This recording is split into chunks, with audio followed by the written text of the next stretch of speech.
चाहे वो बहुत सारे लोगों को हार्म देती है, लेकिन वो गलत काम करने से तो सही है।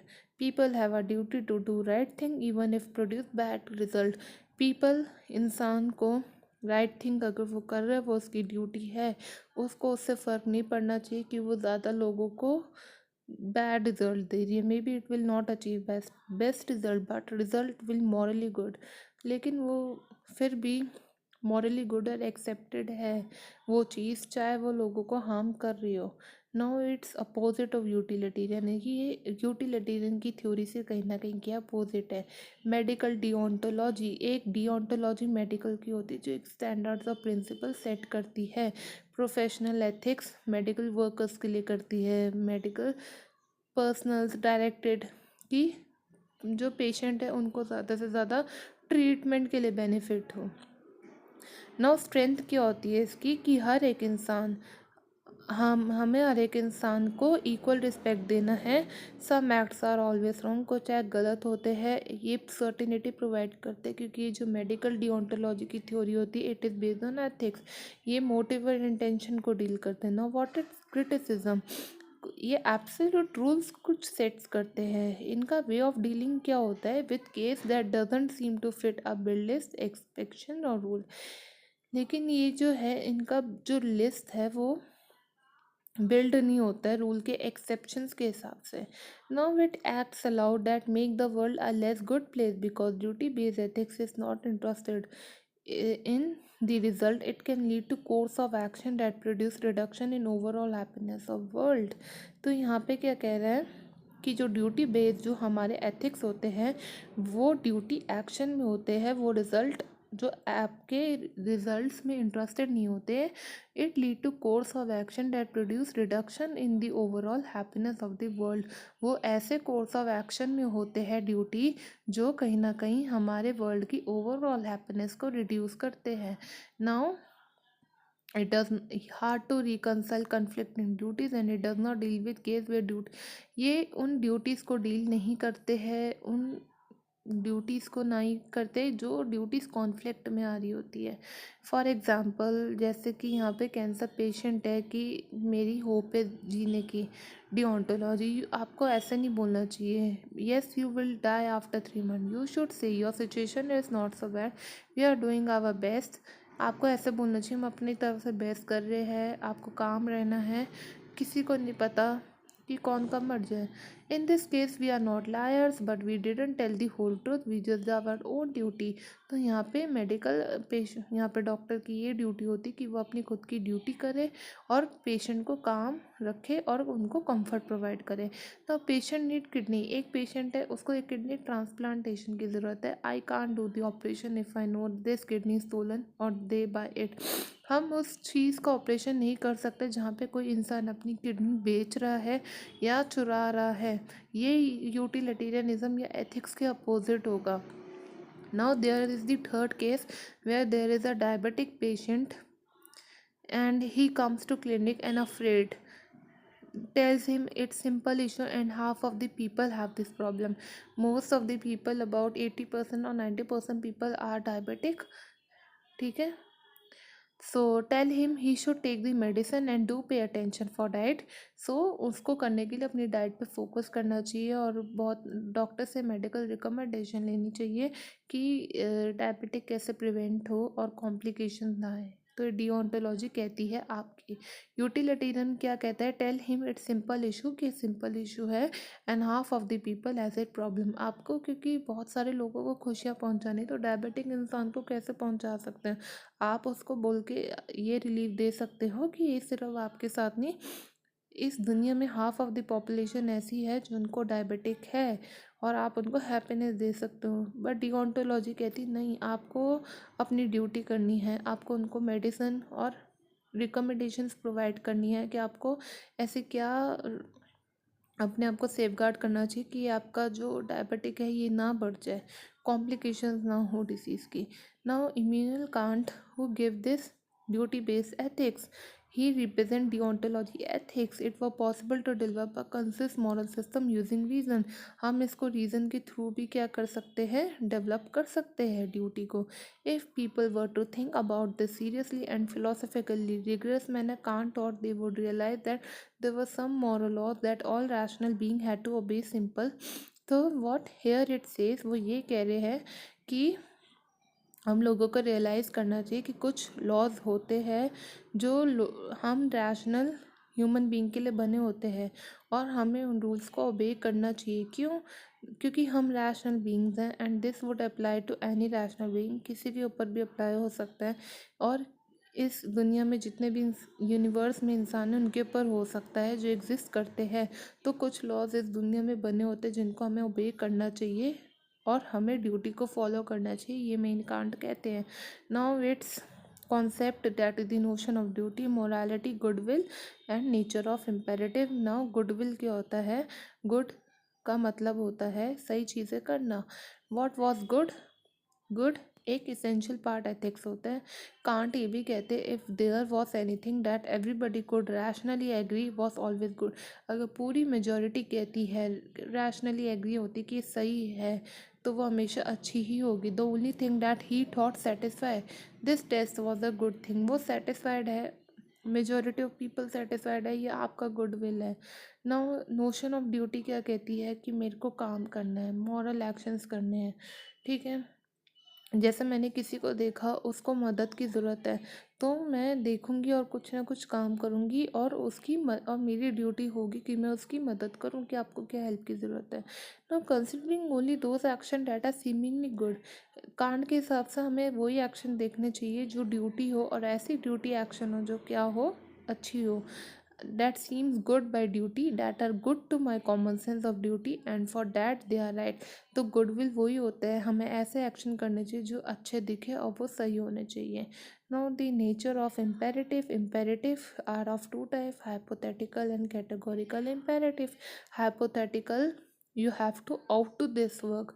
It starts with the word out कि आपको करना ही करना है. Your desires and your goal which is grounded. आपका गोल, आपका सेल्फ इंटरेस्ट उसके बेसिस पे ग्राउंड होता है कि आपको पढ़ना है ताकि आप अपने आने वाले एग्ज़ाम में सक्सीड हो और आप अपना फ्यूचर सिक्योर कर सकें.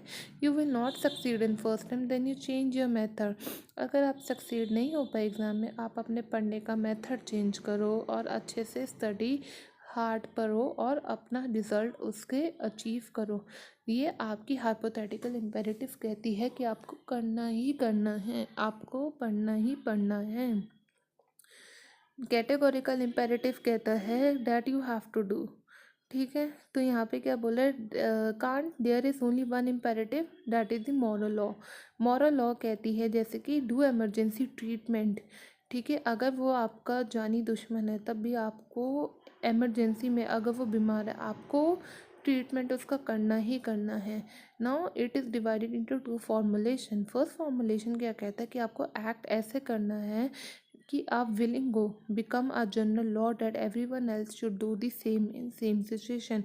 ताकि हर इंसान करे उसी सेम सिचुएशन में. आपको करना ही करना है, आप विल होने चाहिए कि आपको अपना काम करना है. दूसरा क्या कहता है कि आपको ह्यूमैनिटी के साथ ट्रीट करना चाहिए लोगों को. आपको कभी एंड से ट्रीट करना चाहिए. लोगों को मीन और अपने सेल्फिश इंटरेस्ट के लिए कभी भी यूज़ नहीं करना चाहिए.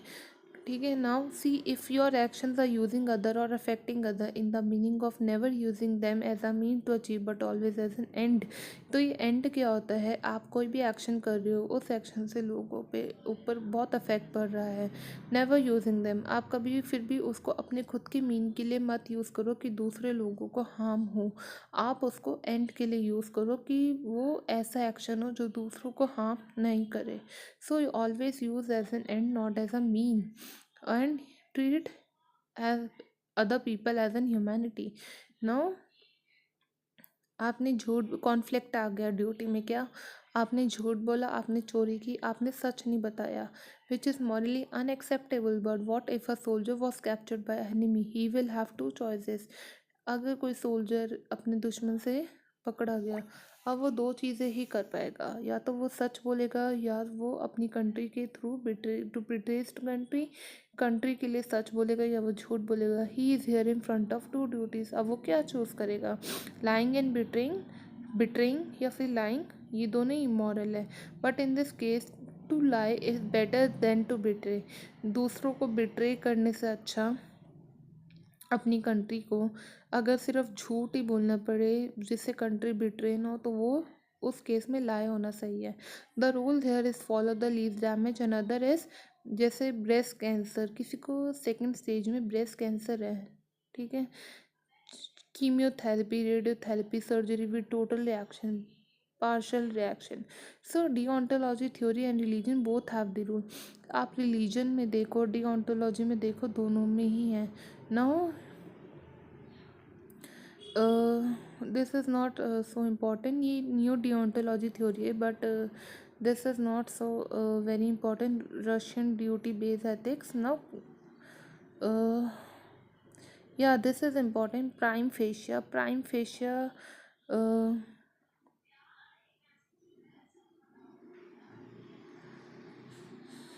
prime facia no, prime facia, what it says, its Latin expression means first appearance, पहला appearance or first instance, can be known to be correct if a person thinks about them and understand them। हम कैसे समझ सकते हैं, अगर इंसान समझ भी रहे और सोच भी रहे। Should be promoted all things considered, सारी चीज़ों को कंसिडर करेंगे, प्रमोट करेंगे। और it is the prime फेशियर duty. Prime facie duty means when we have reached the sufficient mental maturity and have given sufficient attention to the proposition, it is the evidence without any need of proof or evidence beyond itself। तो यहाँ पे ये बोला है, जब हम एक maturity sufficient तक पहुंच जाते हैं, हम एक अटेंशन देते हैं किसी भी प्रपोजिशन में और एविडेंस देते हैं बिना किसी प्रूफ के आप एविडेंस देते हो, तो वो एविडेंस जो होता है कई बार अपने खुद से भी बियॉन्ड चला जाता है, because we are giving the evidence without any proof. Then it's action based theory, actual duty. That is the duty people are left with after they wait. Actual duties where people left their duties and weighed up of conflicting prime facie duty that apply in particular case। This duty only apply in particular case, that is the actual duty, that is the ground of actual rightness। ये actual rightness, actual duty आपकी actual rightness में ground होती है। Of all acts possible in this circumstances, ये ऐसे actual acts होते हैं जो राइट होती है और हर पॉसिबल सर्कमस्टेंसेज में पॉसिबल है। It is that whose prima facie rightness in the respect in which the prime facie right most weights. ऐसा प्राइम फेशियर जो सही हो, ऐसा प्राइम फेशियर जो राइट हो, ऐसा प्राइम फेशियर जो रॉन्ग है इन रिस्पेक्ट प्राइम फेशियर रॉन्ग। ऐसा प्राइम फेशियर राइट है, डैट इज़ द राइट, ऐसा प्राइम फेशियर रॉन्ग है, that is the wrong. Now what is the example? Example is, if you carrying a heavy load into building and passer hold the door open for you, you can see immediately that an expression of gratitude। अगर आप कोई बहुत heavy चीज़ उठा रहे हो, कुछ भी उठा रहे हो, देन आप उसके एक्सप्रेशन ऑफ ग्रेटिट्यूड में देख सकते हो। You are directly applying the relevant prima facie. कोई भी इंसान भारी चीज़ उठा रहा है और वो बहुत उसके लिए मुश्किल है, तो आप उसका एक्सप्रेशन देख सकते हो। So that is the prime फेशियर duty where it is applicable and discovering our actual duty. तो यहाँ पे हमारी एक्चुअल ड्यूटी पर्टिकुलर केस में होती है और राइटनेस के ऊपर होती है in any circumstances. Then if you are able-bodied person not carrying anything yourself and you notice someone trying to carry a heavy load into building, you might see immediately that you ought to hold the door open for him। अगर आप किसी इंसान को देख रहे हो कुछ heavy, कुछ भारी चीज़ उठा रहा है और उसको किसी डोर के से पास आउट हो रहा है, तो आपको उसके लिए खोल देना चाहिए। You would be directly applying the prime फेशियर। हम यहाँ पे ड्यूटी करें प्राइम फेशियर, जहाँ हम डायरेक्टली भी किसी भी ड्यूटी को अप्लाई करते हैं, वो ड्यूटी जो है वो राइटनेस सर्कमस्टेंसेस के अराउंड होती है, that is the prime फेशियर duty. So ये राइट है, that is the beneficial. So tomorrow we will continue this role theory of justice। Okay, so I hope you like my video। So what we discuss in our video, three things: utilitarianism, which believe that our action is based on our consequences and result. Whatever the result is good or bad, we have to focus on result only. That is the utilitarianism. Virtue ethics, it says that we have to focus the uh, person character. What makes a good person? That makes a person virtue. Then third is deontology, can't base ethics, which says that we have out to do duty, we have to do our own duty. That is the action based duty, duty for duty sake duty. We have the obligation that we have to go to school daily. So this is all about. I hope you like my video. Thank you so much for watching my video. Do subscribe, like, comment and share.